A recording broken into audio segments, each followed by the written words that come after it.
Welcome to the Church of the Heavenly Rest. My name is Susie Rocket, and I am part of the Chamber Music Concert Series Committee here at Heavenly Rest. For 14th season, we've been offering these concerts as a gift to the Abilene community, and we've brought in world-class musicians like the ones you're about to hear today. Our concerts are entirely funded by generous contributions made through our Friends of Music program. If you are so moved after our concert today, we'd love for you to donate. We have some little envelopes in the back. We'd love your contribution. We have one more concert following this one on Sunday, May 7th. We'll be presenting a choral evensong. It'll be at 5 p.m., and we hope that you will come back for that one as well. It's my great pleasure to introduce two of my dear friends, both wonderful local musicians, Dr. Jeff Cottrell and Abigail Payne.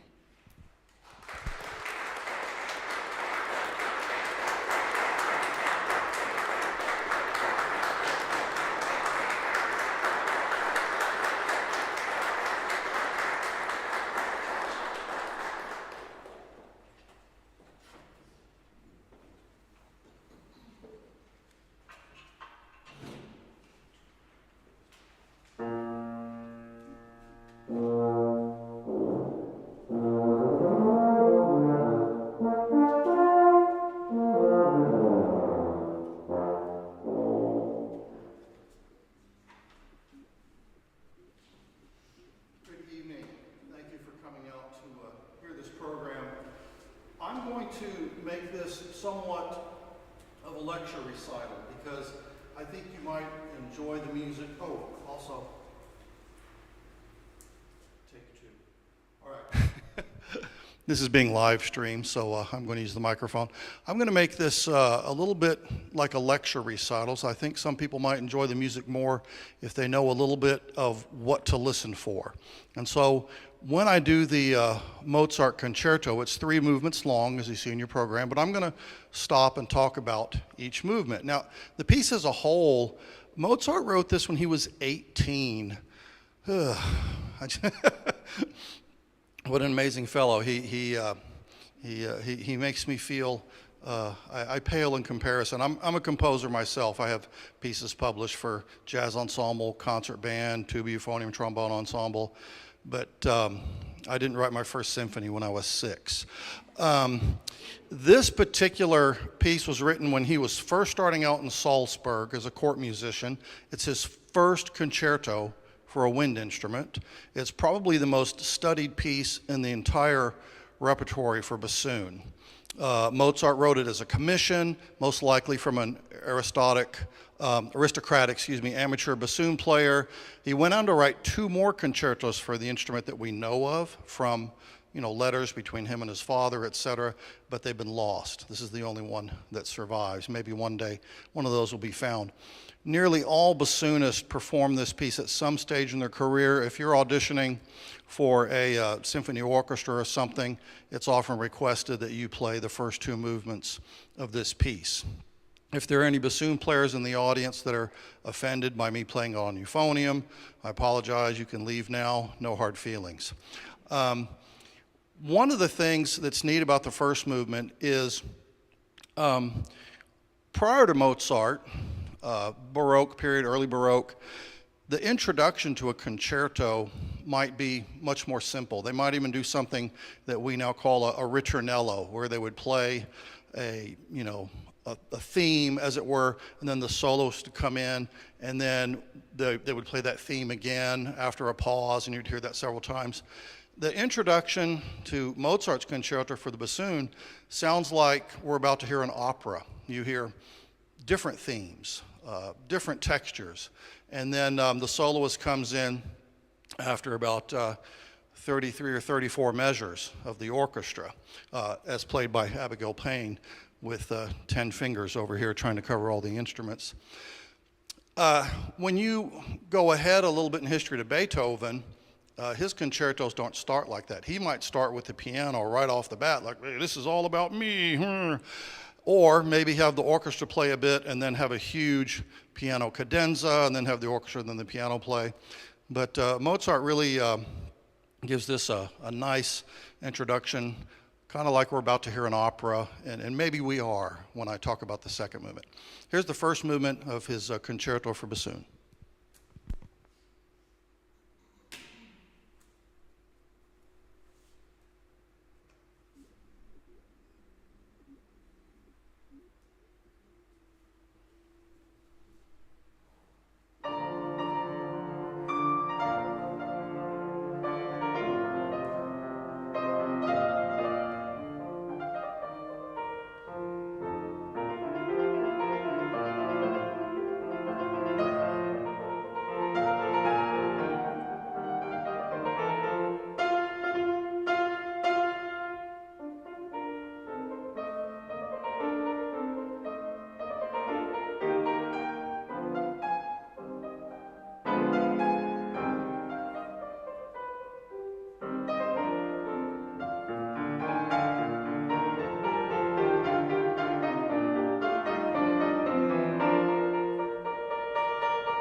That's a lot of notes. The second movement is written like an aria, okay? Like someone would sing in an opera. In fact, a popular form at the time was what was called the da capo aria. The da capo aria is where the first two sections would contrast. You'd have the singer maybe singing about, how wonderful everything is, and then the second section would switch to the minor mode, and maybe she starts singing about, bad things that could happen, and then the end of the piece would return to that first section where it's happy again, contrasting. It could be sad, happy, then sad, but anyway, let's stick with happy. And then in that final section, the singer would add more ornamentation to, make it a little fancier as it finished. And that's precisely what Mozart does for bassoon here. And apparently he liked what he came up with so much. Years later, when he did the opera The Marriage of Figaro, he used this melody for one of the arias for Porgi Amor in The Marriage of Figaro.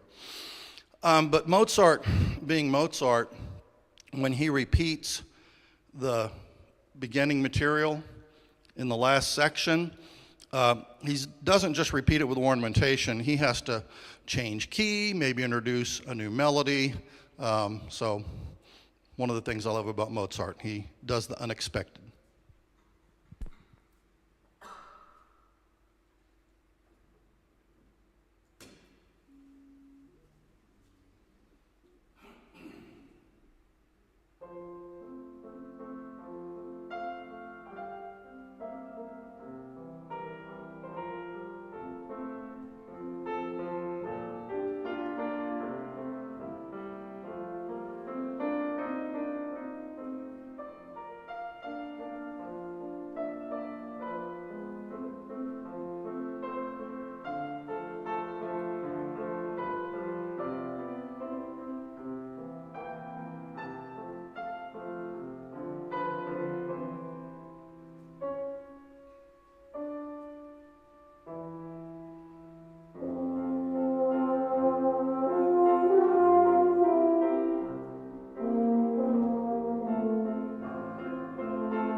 Mozart loved to end his concertos or rondos. In fact, some of them have been published, separately as pieces on their own.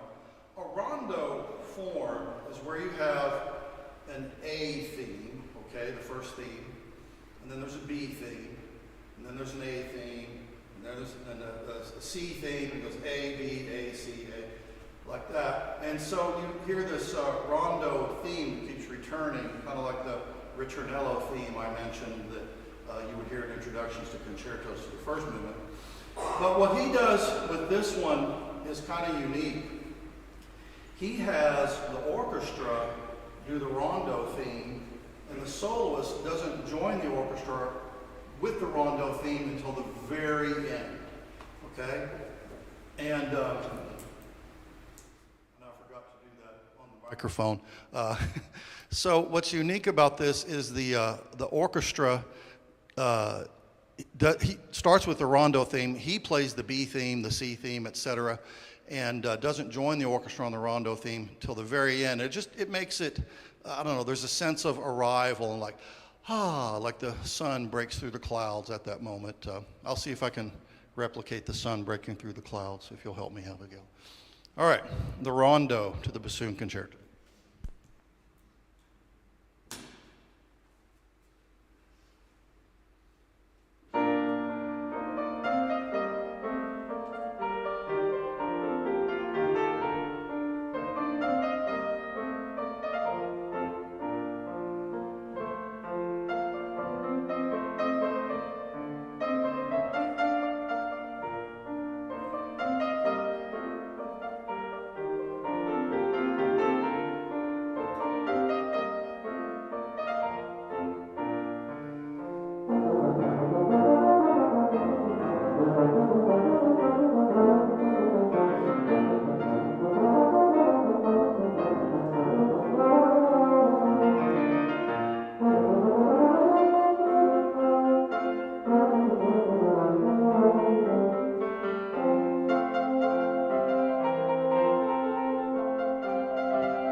In here is my other page of notes. Ah, yes.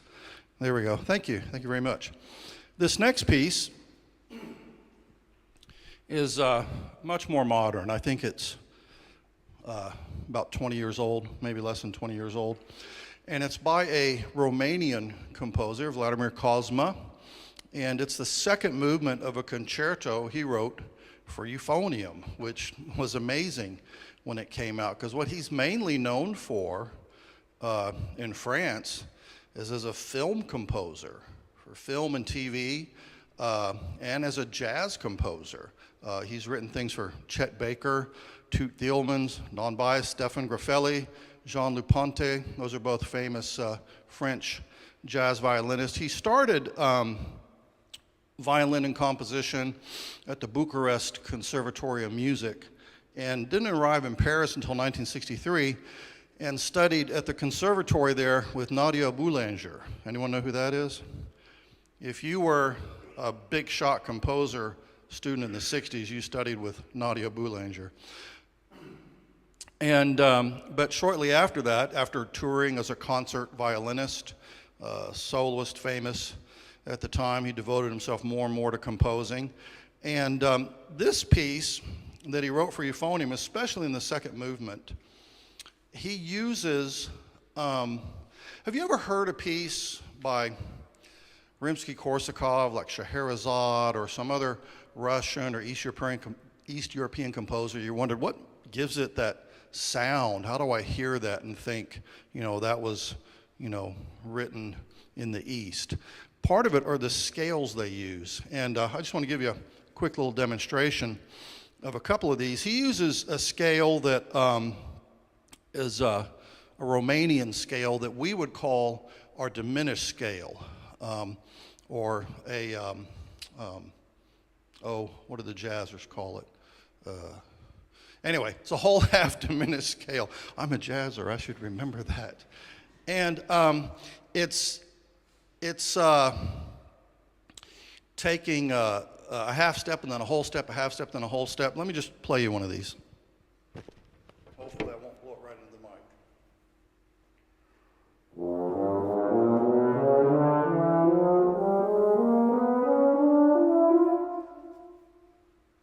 So it's very, very chromatic. Stravinsky loved to experiment with those.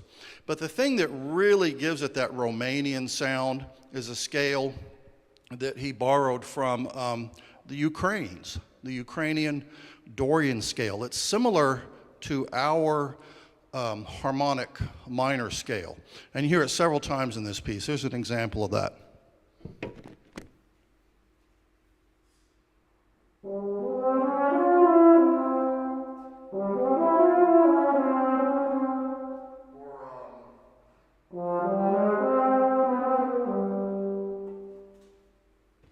Do you hear the sound I'm talking about? Nod, it'll make me happier. Yeah, so it says an ethnic flavor to it from the Ukraine and from Romania. Andantino by Vladimir Cosma.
set change. I'm glad no one sat right here. I don't know if somebody warned you, but this is the blast zone. I'm going to be pointing my trombone right there. I think you two are okay. It'll be mostly like this. So my other instrument today is the trombone, and I thought for a nice comparison, I would play another Mozart piece on trombone, also because I like it, and I got to pick the music I play for this recital. This is actually a solo that I've worked with students on in the past, and this is my first time to actually perform it in public. As I've worked with students on it, I've just thought this is just such a nice piece, and it's so typically Mozart, and it's got so many nice moments in it. It's called concert aria. He actually wrote about 35 concert arias, so it was just him, wanting to, maybe on a commission, but a commission by a particular singer or something, but writing something that you might hear in an opera, but just for the stage, for a concert. Usually, if you hear a concert aria performed today, it's by Mozart, since he apparently wrote most of them. I want to show you a little bit of some typical Mozart here. I talked about the da capo aria, and but the way he changes things is in the first movement, or the first section. I'm going to see if I can put this mic down. You hear the opening theme. I'll give you a little taste of that.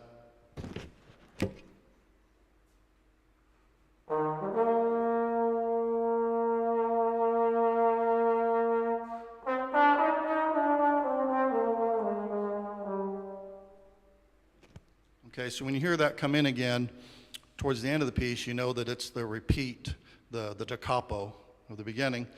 And later on, in the opening theme, he does this.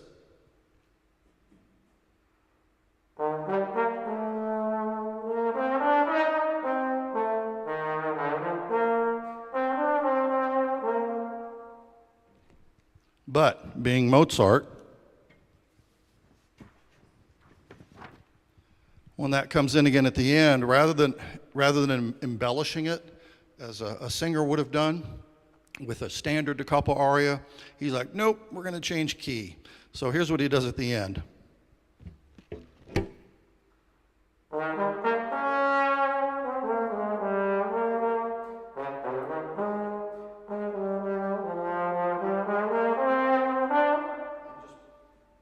Takes off, and next thing you know, he's doing completely different stuff than the first section. All right, so without any further ado, I need to tell you what the name of this aria was. My music says K382H. Mozart called it Der Liebe himmlisches Gefühl, which means love's heavenly feeling. So it was an aria, it had lyrics. It was about love.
that was by Mozart originally for voice, so I've offended the bassoonist in the audience and the vocalist. Like I said, I got to pick my own music. This next one was written for trombone by Jack Cooper. This piece has been gaining steam in the trombone world for a long time. There was only one recording of it out, and it's a wonderful showcase for the trombone. Trombone is probably known really in the 20th century more as a jazz instrument to the general public. Tommy Dorsey, Glenn Miller, their bands touring the world in the 30s and 40s, and Tommy Dorsey into the 50s, did more to promote the trombone than anyone else. And Jack Cooper, the composer of this, was a saxophonist and staff arranger for the United States Army Jazz Knights, their premier jazz ensemble for the United States Armed Forces. After his stint with the Jazz Knights, he was hired as a staff arranger and composer for Columbia Pictures in Bellwyn, television and media music. He's written music for E! Entertainment, Access Hollywood, American Restoration, Deal or No Deal, Extra, just those little music bumpers you hear before and after shows, kind of jazzy, might have been Jack Cooper. This piece starts with a mambo. If you've seen West Side Story, it's going to be reminiscent of some of the things you hear there. Lots of dissonance, lots of crazy piano stuff. In fact, listen to Abigail more than me on this first movement. So. She has to use like 12 fingers on this one. The second movement is simply called solo. It will be myself, no piano, and it's meant to sound like just an extended improvisation. And then the third movement, Naninga, is an Afro-Cuban style of percussion pulse, and that one is tricky, but it's really cool when it fits together with just the contrasting rhythms between the trombone and the piano. And does anyone here play congas? And did you bring them? Because this would go great with some congas. No one? Okay. All right. I should have planned ahead. All right. So I'm going to play all three of these in succession. You can applaud after each one if you want, or wait till the end. On second thought, you better applaud after each one, because we've been doing that. And if you don't applaud after the first movement, I'm going to get nervous. So anyway, this is Mambo by Jack Cooper. Oh, and since this will be our last piece, I'd like to thank you again for coming out, and I'd like to thank the Episcopal Church of the Heavenly Rest here in Abilene for promoting these chamber music concerts and asking me to do one, and for securing Abigail as a wonderful collaborative pianist for these. Thank you.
Mm-hmm.